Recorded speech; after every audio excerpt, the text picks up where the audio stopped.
Prosseguindo no estudo de História da Igreja, estamos na lição 2 do livro 4. Vamos agora ao item 10 do material didático, a Igreja Católica e as Igrejas Reformadas. Bom, sempre lembrando para vocês, como eu estou contando uma história que alguns confrontam muito, vocês vão encontrar essa história entre os batistas gerais. Eles acreditam nessa sequência, eles acreditam que eles não vêm da Reforma, para vocês verem que isso não é algo que eu estou inventando, tá bom? As igrejas protestantes pregam que eles vêm da Reforma, claro, mas a Igreja Batista geral, você pode pegar os livros de história dos batistas, de J. Pereira, é um livro que eu posso até fornecer para vocês, porque esse livro, acho que ele já saiu de linha, já não é mais vendido, mas ele conta a história que eu estou contando para vocês. No caso, eu tenho informações mais detalhadas de história, ok? Mas o que eu estou contando para vocês é algo que existe na história.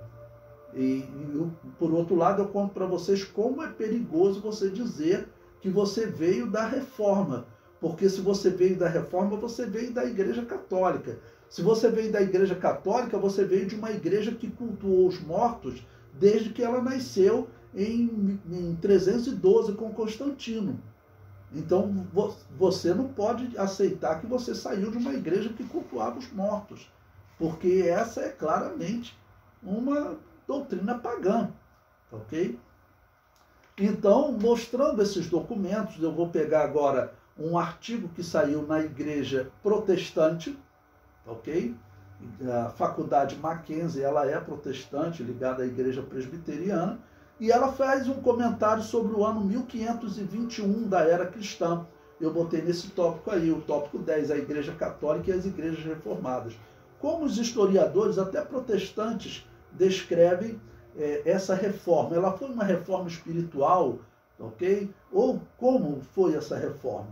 Esse historiador diz: o estopim da reforma foi um acontecimento que demonstrou até que ponto a cumplicidade entre a Igreja e o Estado era danosa para a vida moral e espiritual da cristandade. Esse homem aqui é um historiador protestante. Ele diz: a maior parte dos estados luteranos desenvolveram um sistema territorial erastiano. O que é sistema erastiano? Depois você pode pesquisar na internet. Significa um sistema de governo onde a política controla a religião. Tá bom? Vem o sistema de Thomas Erasto, vocês vão encontrar. Sistema erastiano, pesquisando na internet. É isso, o Estado controla a igreja. Então ele está dizendo, os estados luteranos desenvolveram esse sistema territorial erastiano, no qual os príncipes superintendiam questões eclesiásticas. E vai até decisões doutrinárias também, ok? E prossegue. Politicamente, o período da Reforma evidenciou uma constante interação entre as igrejas e os poderes constituídos. Na Alemanha, Lutero só teve êxito em sua empreitada graças às ações decididas do príncipe eleitor da Saxônia, Frederico, o Sábio, que o protegeu das investidas do imperador Carlos V, o chefe do Sacro Império Romano, né? Ou seja, o chefe do Santo Império Romano Germânico, que era um império que o Papa dirigia, né? Como líder religioso desse império. Então, Carlos V, ele era descendente de uma família de católicos conservadores, ligados à Espanha, né? A avó dele é conhecida como Isabel a Católica, porque ela era, vamos dizer assim, uma católica extremista. Ela dirigiu muitas lutas até contra os muçulmanos que dominavam parte da Espanha. Era uma católica radical. E esse Carlos V, então, o que ele estava fazendo? Ele estava como líder do Império Santo, do Papa, e estava lutando, no caso, contra a Igreja, contra Lutero. Mas haviam príncipes dentro do Império, do Sacro Império Romano Germânico, que nesse período quem elegia o imperador eram os príncipes que dominavam determinados estados. Vamos pegar que o Sacro Império Romano Germânico era como o Brasil. E você tinha, por exemplo, o príncipe do Rio de Janeiro, o príncipe de Minas Gerais, o príncipe do Espírito Santo. De cada região daquela havia um príncipe que ele elegia o imperador. Mas esses príncipes, eles começaram a ficar contra o imperador. Por quê? Porque eles queriam se livrar da Igreja Católica. Viriam mais impostos para eles, viriam maior riqueza para eles. Enquanto uma boa parte da riqueza, vocês sabem que os historiadores falam, tinham padres, arcebispos, que eram mais ricos do que príncipes, do que reis. A Igreja Católica tinha enriquecido muito. Ok? O comentário prossegue. Então, como eu disse, esse aqui é um historiador escrevendo numa universidade protestante. Ele diz: os anabatistas e outros reformadores radicais insistiram, a partir do seu entendimento das Escrituras e das suas próprias experiências, na necessidade da completa separação entre a Igreja e o Estado. Uma pausa aqui para explicar a vocês. Esse é um ponto importante para o nosso entendimento até nos dias de hoje. Então, a reforma luterana, ela foi uma reforma que os políticos continuaram mandando na religião. E mandam até hoje, lá na Alemanha. Na verdade, o luteranismo é uma reforma político, com características religiosas. Então, por isso, é uma reforma político-religiosa. E Lutero, ele é protegido pelos príncipes que querem se livrar dos impostos católicos. E nesse meio termo existem os anabatistas, que esse protestante aqui está dizendo. Esse grupo dos anabatistas, eles fugiam da relação com o Estado. Por que nós vemos que as Assembleias de Deus, por exemplo, é herdeira desses grupos? Eu me lembro quando criança, a regra nas Assembleias de Deus era se manter totalmente isolada da política. Bom, nós temos que conseguir um meio termo. Nós vivemos num país onde nós pagamos impostos, temos que votar, então nós precisamos de um meio termo. Não podemos viver totalmente isolado, mas nós já temos uma coisa muito boa. Hoje existem leis que vai surgir com a Revolução Francesa e com a independência dos Estados Unidos. Os dois países vão colocar: ninguém poderá ser molestado por sua fé. Ok? Então, nós temos a nossa fé para a nossa interpretação. Nós só não podemos fazer violência, nem queremos fazer violência com o tema religioso. Mas nós podemos viver isolados do Estado como religião, como cidadão votando e tendo uma vida normal. Mas como religião, a melhor coisa é nós estarmos separados do Estado. Porque o que acontecia seria como, por exemplo, o presidente do Brasil, ele vai escolher quem é que vai pastorear as igrejas. Isso não funciona, isso não tem como funcionar. E no luteranismo era assim, ok? Isso aí lembra o quê? Se você estudar a história de Israel, o que aconteceu nos dias do Novo Testamento? Aconteceu que o imperador romano, ou então o rei colocado lá, Herodes, escolhia quem seria o sumo sacerdote. O político escolher quem vai ser o sumo sacerdote, quem vai ser o pastor, quem vai ser o bispo, vai dar problema, irmãos, porque na política dos homens é muito difícil não ter, infelizmente, corrupção, não ter pessoas com planos ruins, e isso vai para a igreja, tá bom? Então, o que esse historiador aqui está falando é que havia um grupo nesse período que ele vivia totalmente isolado da política. E o historiador prossegue. Essa posição dos anabatistas, né? A sua posição pareceu tão anárquica. Vamos lembrando, o que é anárquica? Anárquica é algo que não tem governo. Porque os anabatistas, eles viviam como? Muitos anabatistas viviam como nos dias dos apóstolos. Eles tinham que viver no campo, ali eles plantavam, colhiam e eles se alimentavam. Então eles tinham tudo em comum ali. Tinham pouca coisa, porque não podiam construir bens. Tinham que conseguir autorização para estar numa terra, plantar, comer, trabalhar ali, pagar o seu imposto ao príncipe e ficar quietinho no canto dele. Então, o historiador está falando, esse negócio de viver sem ligação com o governo, isso é anárquico, ou seja, é sem governo, vocês não tem ninguém governando sobre vocês, porque eles eram apolíticos. Teve período na história, principalmente na Espanha, que esses grupos anabatistas, eles eram chamados de sem liderança, sem cabeça, sem líder. Então era chamado de acéfalo, porque eles não tinham uma liderança central, ok? E aqui está chamando de anárquica, sem governo. Então a sua posição pareceu tão anárquica naquela época que eles foram duramente perseguidos por todos os outros grupos protestantes e católicos. Por sua vez, os anabatistas transmitiram suas concepções sobre a Igreja e o Estado a outros movimentos congêneres na Inglaterra do século XVII, batistas, quakers e independentes. Nós vamos estudar todos esses grupos, né? É um estudo muito interessante para nós cristãos, irmãos. Nós veremos que vão existir vários tipos de batistas, por exemplo, batistas pentecostais, que são o chamado a Igreja Batista Independente, que chegou ao Brasil já pentecostal em 1912. E eles têm documentos de pentecostalismo lá de 1850. Então, é um desses grupos que vivem hoje escondidos aqui, que são pentecostais, ok? Que eles vão manter esse pentecostalismo. A perseguição vai terminar em 1810, como eu falei com vocês, e aí nós encontramos documentos de pentecostalismo 40 anos depois, em 1850. Então, esse historiador aqui, ele já está dizendo, esses anabatistas, eles vão gerar diversos grupos, entre eles os batistas.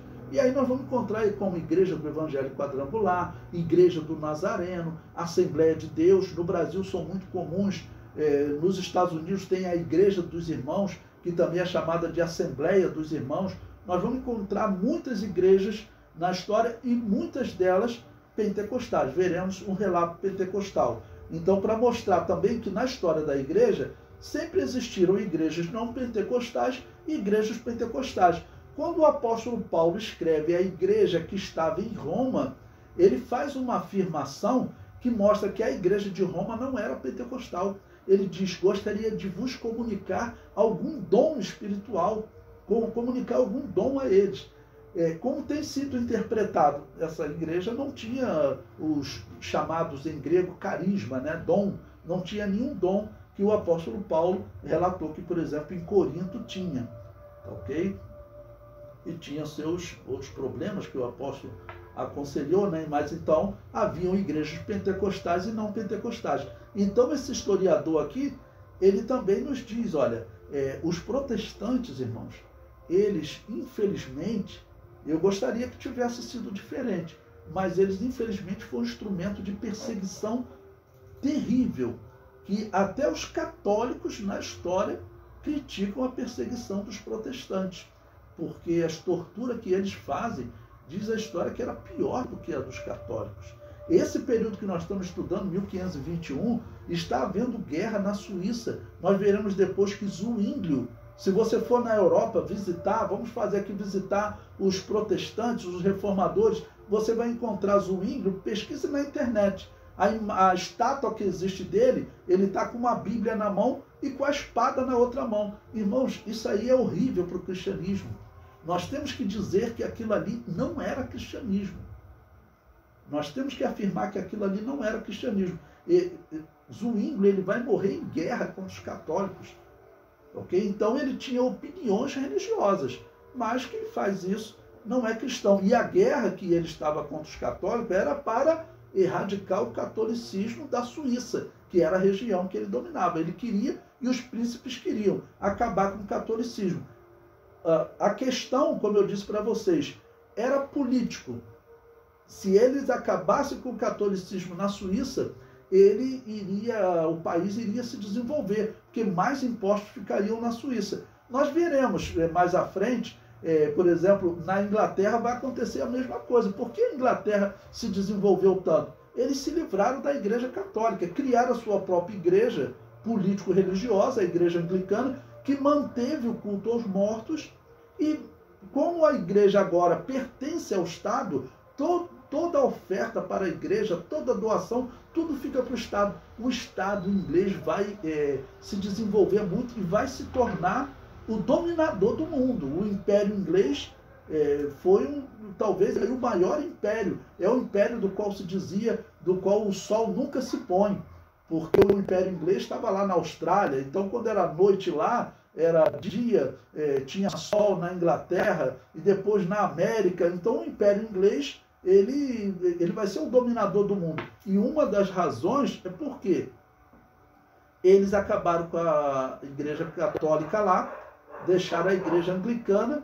O país vai enriquecer muito, é uma igreja política, é para coletar oferta das pessoas e o governo usar, tá bom?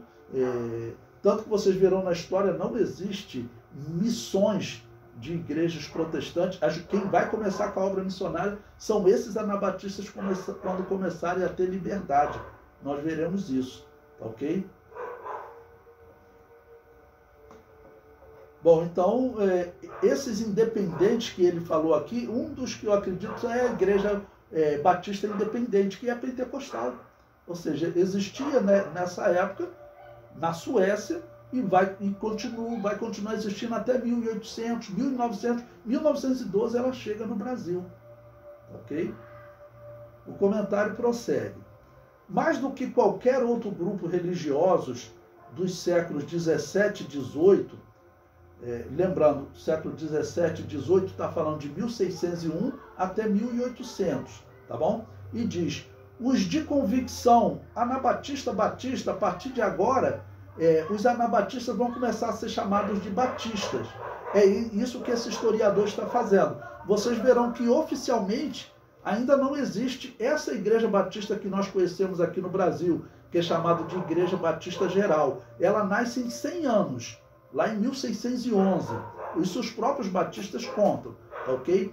Então, mas aqui os anabatistas mesmo, eles não gostavam de serem chamados de anabatistas. Por quê? Porque eram chamados de rebatizadores. Mas esse nome foi usado na história e eu acho bom usar anabatista, que é a maneira de nós distinguirmos na história da Igreja Católica. Porque esse termo anabatista vai ser vastamente usado, tá bom? Então ele diz que os de convicção anabatista batista patrocinaram o conceito de que a consequência lógica da doutrina da liberdade religiosa era o princípio da separação entre a igreja e o Estado. Ou seja, eles eram os únicos que pregavam isso. Porque o Estado estando controlando a igreja, isso não é uma igreja. A igreja luterana, a igreja anglicana, todas essas igrejas serão controladas pelo Estado.